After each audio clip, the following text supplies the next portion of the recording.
सत सत का विचार करके असत का त्याग और सत्य का ग्रहण।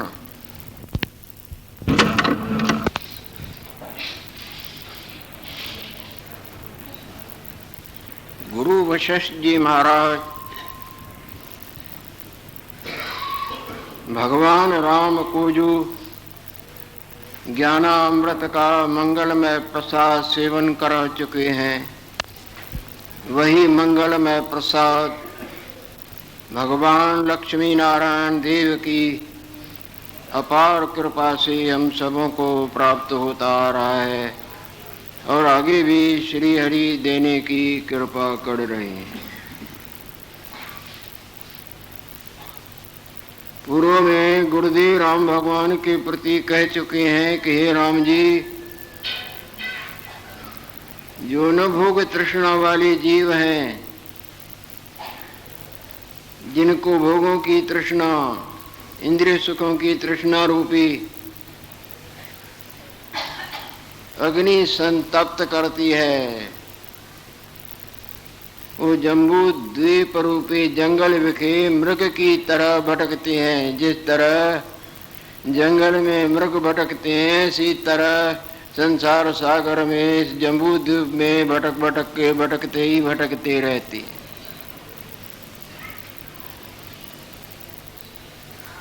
विचार करो, विचार कर असत वृत्ति का त्याग करो और अपने वास्तव स्वरूप को भली प्रकार जानो। अपने आप कर उद्धार करो, अपने आप को अधोगति की तरफ न ले जाओ।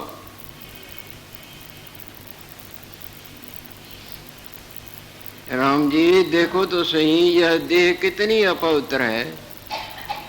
नख से लेके शिखा तक गंध का ही ढेर है।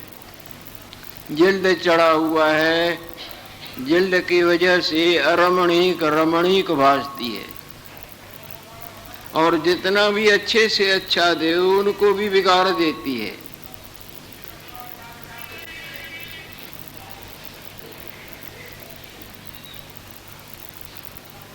हड्डियां और मांस कर बड़ा बड़ा ढेर सा दिखता है और तुच्छ है, और उसकी क्रिया देखो कितनी गंदी है।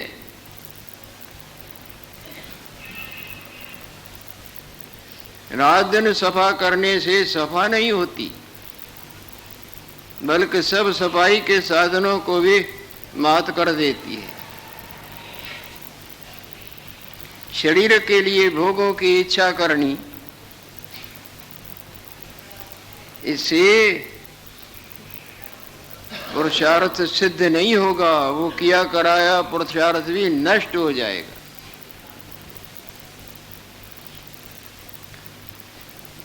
देखो, सावधानी से विचार के देखो, देह को किसने रचा,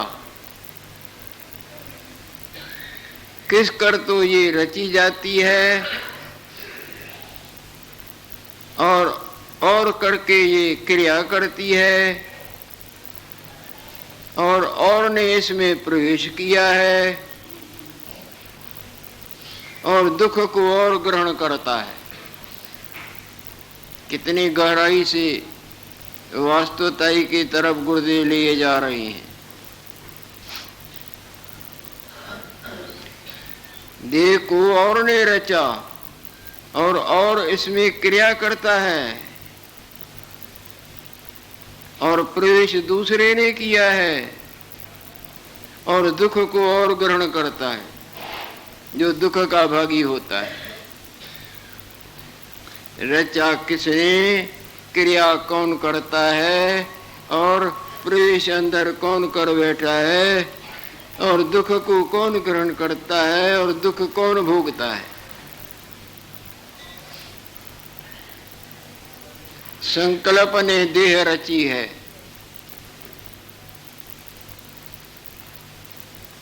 सपने वाला शरीर भी संकल्प करके दिखता है ना, पर सपने में नहीं दिखता, वो सत्य की तरह भासता है। इसी तरह अज्ञान निद्रा में संकल्प कर ये रचा हुआ सत्य की तरह पड़ा भासता है। जैसे यहाँ बैठे हो, फुरना दूसरी तरफ चला जाए और फुरने में आपको दूसरा चोला दिखे, वो संकल्प कर रचा हुआ है नहीं।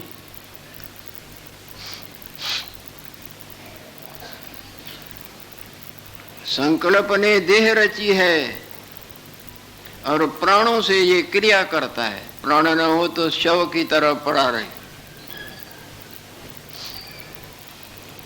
संकल्प ने देह रची है और प्राणों कर क्रिया कर चेष्टा करता है, और इसके अंदर मैं रूपी पिशाच बैठ गया है। अहंकार पिशाच ने इसमें प्रवेश किया है और गरजता है, मैं करता है, और सुख दुख मन की वृत्ति ग्रहण करती है। देह नहीं ग्रहण करती। अनुकूल कार्य बने तो मन प्रसन्न होता है, और उनके प्रतिकूल हुए तो वो दुख का अनुभव करता है।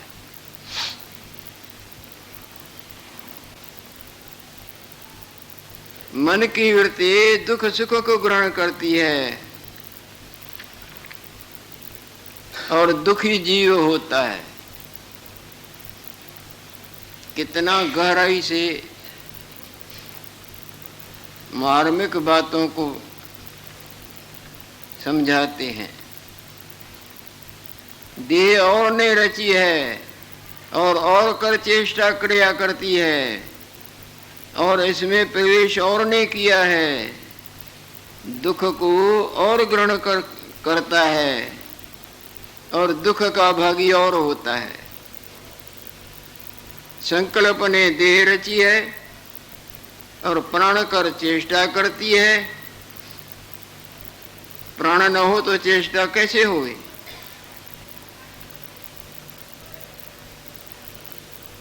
अहंकार पिशाच जिसमें प्रवेश कर बैठा है, मिथ्यामय वासना, और गरजता है।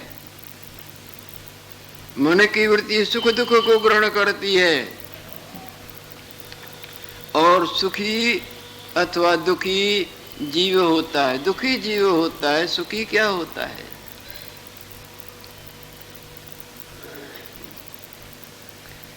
कैसा न आश्चर्य है राम जी।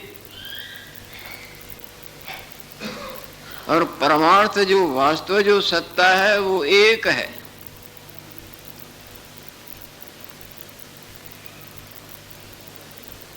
और सर्व समान है, उसमें कोई विषमता नहीं। उसमें दूसरी सत्ता प्रवेश कर नहीं सकती है। जिस तरह पत्थर घन होता है ना, गाढ़ा होता है ना, जैसे पत्थर घन जड़ होता है और उसमें कुछ भी और कोई भी प्रवेश नहीं कर सकता, इस विषय पर कछु नहीं फुड़ता। इसी तरह आत्म सत्ता ते तर अपर द्वैत सत्ता किसी पदार्थ की नहीं। जैसे पत्थर घन रूप है, तैसे परमात्मा घन रूप है।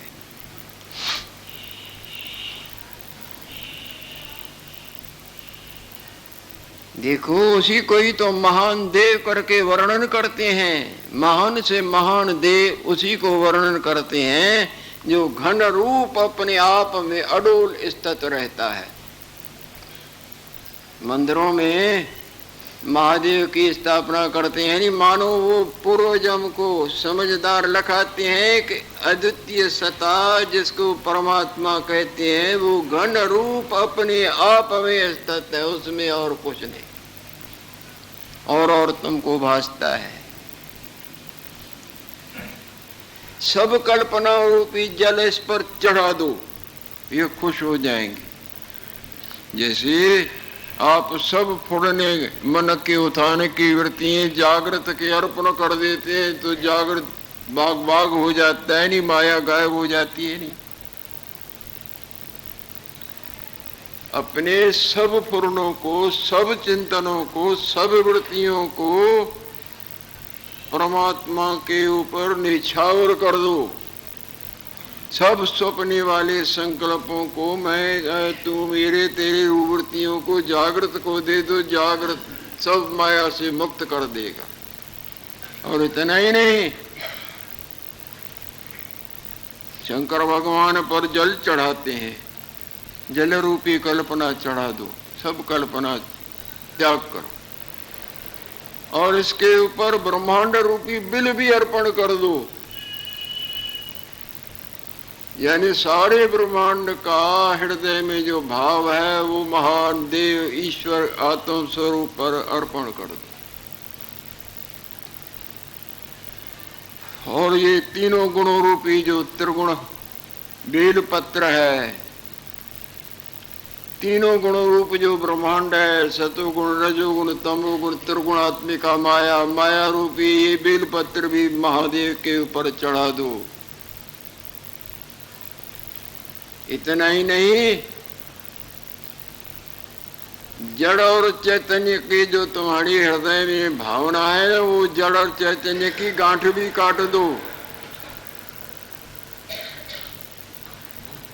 घन स्वरूप अपना आप जो सदा अपने आप में स्थित है, जिसमें न कुछ था न है न होगा, ऐसा जो देवों का देव परमात्मा देव जो सदा अपने आप में स्थित है, अद्वितीय है, निर्विकार है, शांत स्वरूप है, आनंद स्वरूप है, उसमें तुम सब कल्पनाओं रूपी जल अर्पण करो, छोड़ो और ब्रह्मांड को भी अर्पण कर दो और जड़ चैतन्य की गांठ काट के, मगर एक तुम्हारा ही बिल चढ़ गया परमात्मा पर, तुम धन्य धन्य धन्य कृत्य कृत्य हो गए। ये बाहर की लीला है बिल पत्र और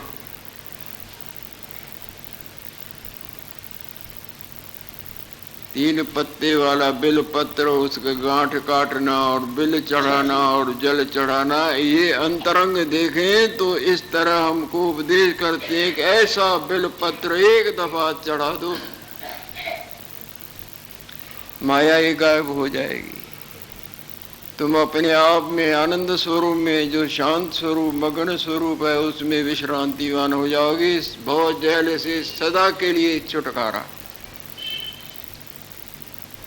परंतु ऐसा बेलपत्र चढ़ाने वाला कोई महान भाग्यवान होगा।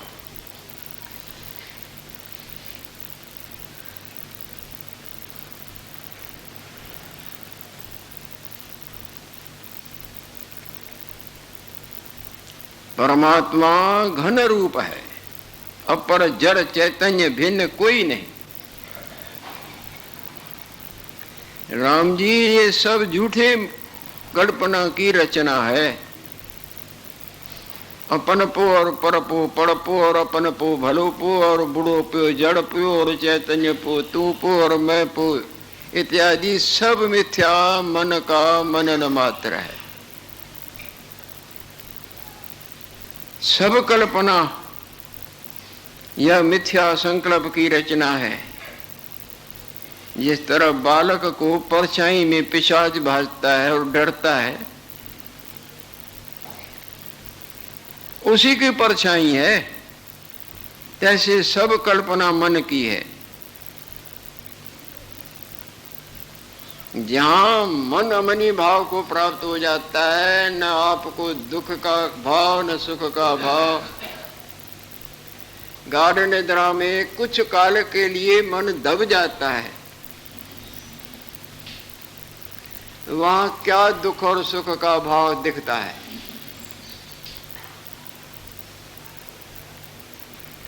थोड़ी देर के लिए फिल्म बंद कर देते हैं तो पर्दे पर क्या दिखता है कि राम रावण लड़ाई कर रहे हैं,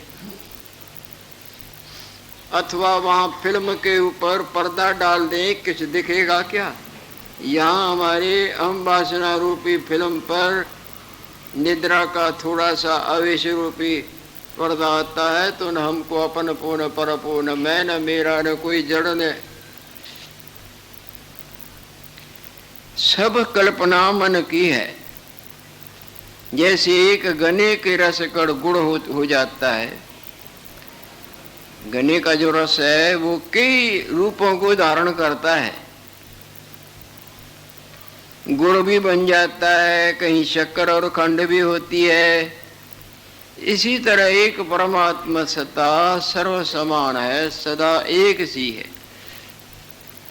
तिस विखे जड़ चैतन्य की कल्पना मिथ्या है। ये जड़ है, ये चैतन्य है। फिल्म तो ये कह रहे हैं उसी में कल्पना है, ये राम जी है, ये रावण है।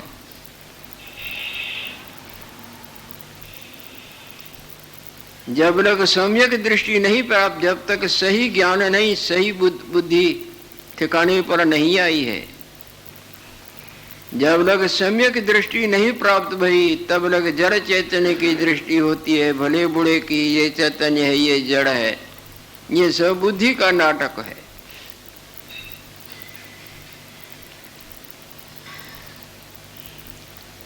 एक परमात्मा सत्ता सर्व समान है। जिसमें की जड़ चैतन्य की कल्पना मिथ्या है। जब तक सम्यक दृष्टि नहीं प्राप्त भई, तब तक जड़ चैतन्य की दृष्टि होती है। जब यथार्थ दृष्टि प्राप्त होती है, तब सब प्रकार की कल्पना शांत हो जाती है। तब भेद कल्पना सब मिट जाती है। जिस तरह सीपी में चांदी भासती है, सो न सत्य होता है न असत्य होता है।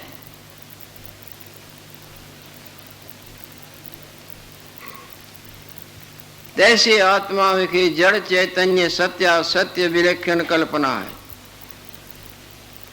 ये सत्य है, ये असत्य है, ये जड़ है, ये चैतन्य है, ये सब फुरने रूपी फिल्म की लीला है। होते हुए भी नहीं है, नहीं होते हुए भी है की तरह दिखता है। सत्य कहूं तो है नहीं, असत्य कहूं तो आह। कह अनाथ आश्चर्य महा, अकह कहिए का। स्वामी अनाथ दास जी महाराज बोलते हैं कि संसार को सत्य कहें तो ये तो दिखते दिखते कहाँ से आया, कहाँ चौपट हो गया, अनंत। इस तरह रोज आते जाते मरते जन्मते, मनुष्य पशु पंखी वृक्ष वनस्पति कपड़े लते फल फूल, रोज अनंत आते, अनंत कहाँ से आते कहाँ जाते। सत्य का नाश होता है क्या? और यदि इसको झूठा कहें तो सामने बैठे हैं, सामने दिखते हैं।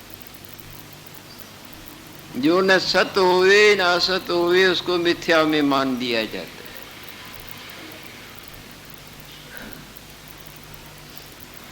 उसको अनिर्वचनीय कहते हैं, मिथ्या कहते हैं।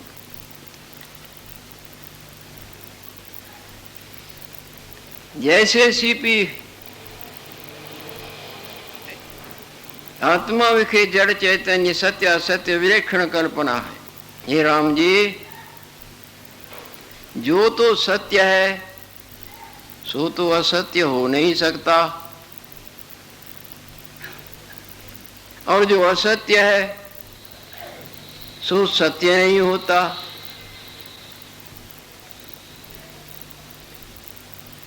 ना सतो विद्यते भावो ना भावो विद्यते सतः, उभयोरपि दृष्टो अंतस्तु अन्योस तत्वदर्शी भी। ये गीता दूसरा अध्याय श्लोक 14।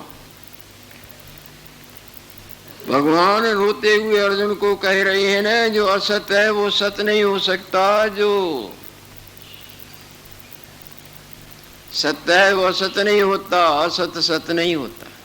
इस मर्म को साधारण जीव नहीं जानते। जो समझदार हैं, जिनके हृदय में विवेक का ज्ञान का प्रकाश है, वो जानते हैं ये बुद्धि का रूप और नाम सत्य की तरह दिखता है, पर ये सत्य हो सकता है? सत्य तो पानी है।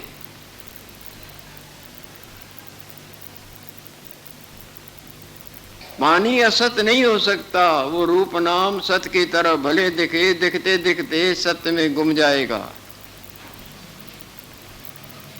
कल्पित की सत्ता अधिष्ठान से अलग नहीं होती। वो कल्पना मात्र है न, सोने का कुंडल कंगन। वो चाहे सत्य की तरह दिखता है पर वो सत्य नहीं, सोना सत्य है। और वो कल्पित की सत्ता अधिष्ठान जो सोना है उससे अलग नहीं हो सकती। और जो मध्य मध्य में भाषे, आदि में न भी अंत में भी नहीं, वो मध्य में भाषने वाला बाजीगर के बाजी के पदार्थों की तरह तो है। जिस तरह बाजीगर के पदार्थ न पहले न बाद में मध्य मध्य में भासते हैं। It is law of nature, ये कुदरत का अटूट नियम है। आदो अंत नास्ति वर्तमाने भी तथा, जो आदि में न हुए अंत में। तुम्हारा ये रूप, तुम्हारी ये माया में मूर्ति, हमारी ये माया, इनकी उनकी पहले कहाँ थे?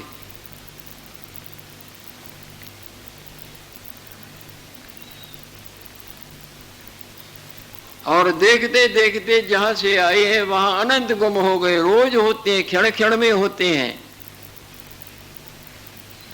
हरे विश्व की तरफ देखें, अनंत प्राणी पदार्थ कहाँ से आते हैं और कहाँ रोज जाते हैं। केवल मनुष्य थोड़ी, जल जंतु, थल जंतु, नभ जंतु, मच्छर, मक्खी, कीट पतंग, और उनको अपना बड़ा प्यारा लगता है, उसको अपन कबर करके मानते हैं।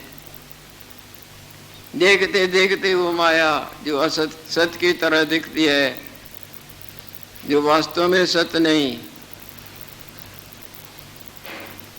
विलीन हो जाती है। जो मध्य में वस्तु दिखे, आदि अंत में न हुए, उसको सत्य मानना, ये बुद्धि की मंदता जो दुखों का कारण होती है, अज्ञान की कृपा का फल। असत सत्य नहीं हो सकता और सत्य असत नहीं होता। इस बात को विवेकवान समझदार जानते हैं।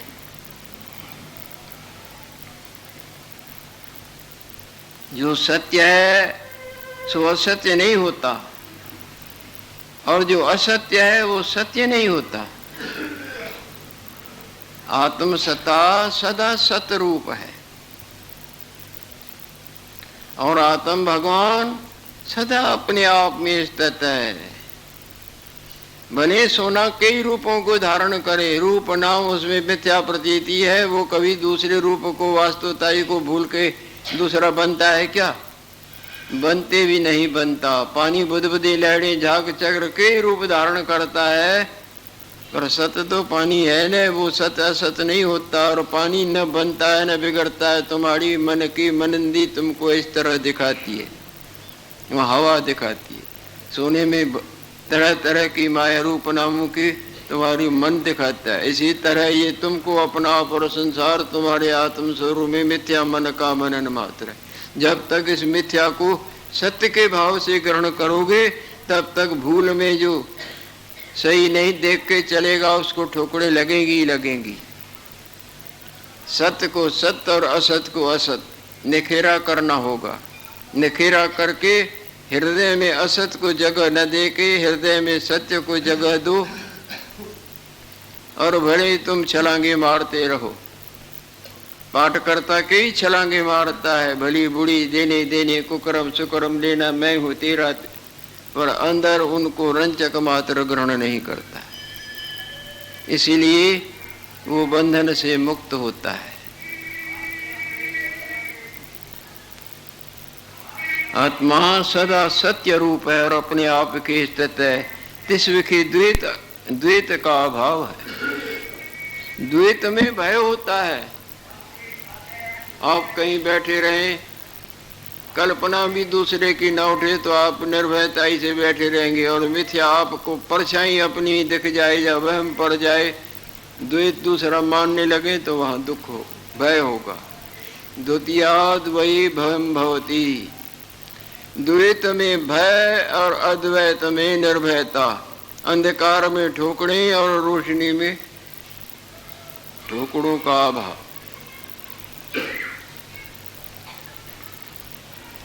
आत्मा सदा सत्य रूप है और अपने आप की स्थित है। तिस्विखी द्वैत का अभाव है। पत्थर में और कुछ होता है क्या? गाढ़ा पत्थर हो। जैसे पत्थर की अन्य सत्ता का अभाव है, तैसे आत्मा की द्वैत सत्ता का अभाव है।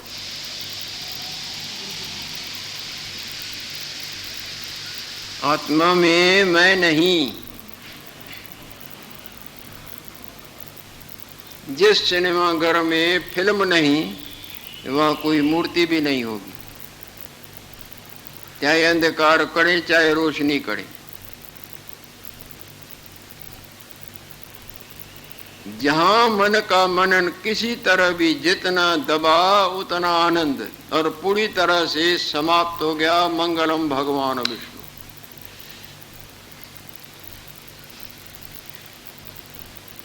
आत्मसत्ता सदा सतरूप और अपने आप के तत्व की द्वैत का अभाव है।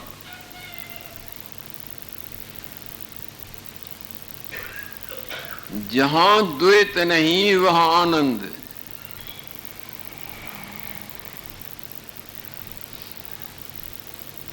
जहां अंधकार नहीं वहां प्रकाश। जैसे पत्थर की अन्य सत्ता का अभाव है, तैसी आत्मा की द्वैत सत्ता का अभाव है। ये अनंत रूप नाम भासते हैं, परंतु वास्तव में न कोई भिन्नता रंचक मात्र नहीं। ये अनंत बुद्धबुद्धे रूप लहरें झाग चक्र भासते हैं, पर भिन्न भिन्न होने पर भी कुछ भी नहीं, सवा एक पानी के। सपने में अनंत माया मैं मेरा तू तेरा भला बुरा भासता है, पर आंख खोल के देखें तो कुछ अनंत नहीं, एक जागृत ही जागृत है। अज्ञान से हमको ये माया भिन्न भिन्नता, दुख रूप सुख रूप, सुख रूप दुख रूप, ऐसी तैसी इत्यादि भासती है, मैं मेरा तू। पर जब ज्ञान जागृति की प्राप्ति होगी, रोशनी होने पर सपने वाली अंधकारमयी लीला खत्म हो जाती है। ज्ञान हृदय का प्रकाश है, जिसको विद्या कहा जाए, ज्ञान कहा जाए, प्रकाश कहा जाए। सो भी कई तरह का होता है। लौकिक प्रकाश, सिनेमा में जो ब्याह शादी का सामने दृश्य दिख रहा है, ट्यूबलाइटें जलती हैं, वो भी प्रकाश प्रकाश दिखता है, पर वो प्रकाश थोड़ा ही है।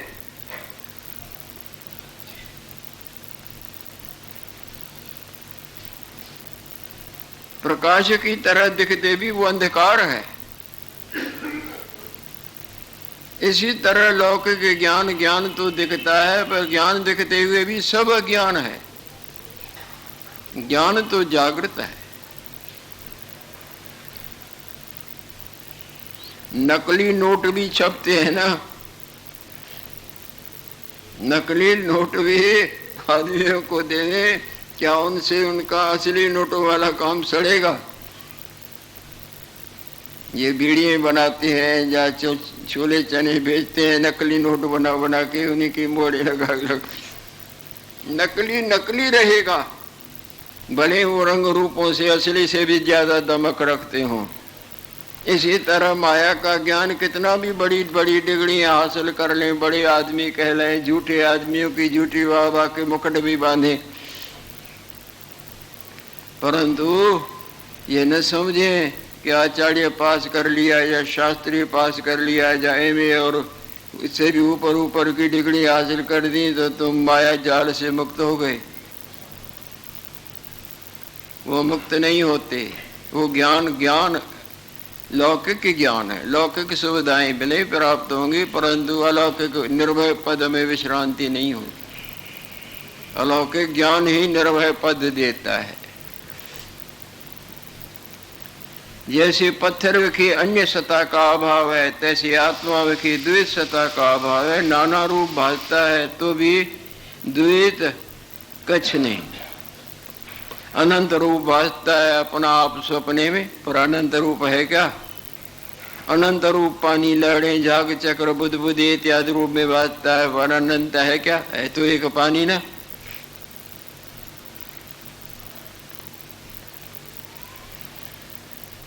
सदा अनुभव रूप है।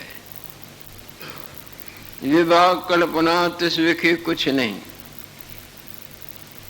सदा द्वैत रूप है। ये भी शब्द समझाने के लिए बोलते हैं।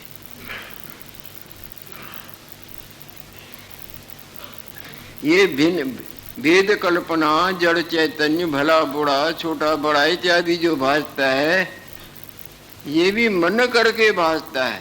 जैसे राम जी भासता है, रावण भासता है, कुकर्मी भासता है, सुकर्मी भासता है, वो फिल्म कर भासता है ना,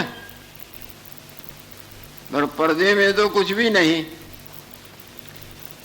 जो भी भासता है, ये अपना आप भासता है, हानि लाभ भासता है, जन्म मरण भासता है, ये अपने आप में मन के उत्थान रूपी कल्पना कर भासता है। जैसे फुरने कर सोने में कुंडल कंगन बटन मुद्री भासता है, कल्पना कर भासता है ना, वहां तो कोई भी सोने में कुछ भी नहीं सिवाय सोने के।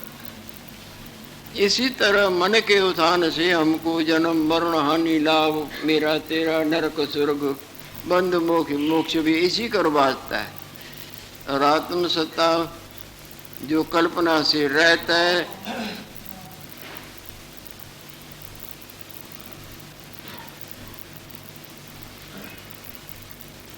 उसको कल्पना कुछ भी नहीं पकड़ सकती। जो जागृत रूप स्वप्ने के सब फुरनों से कल्पनाओं से रहता है, उसको स्वप्ने वाला कोई भी फुरना कोई भी कल्पना पकड़ सकती है क्या?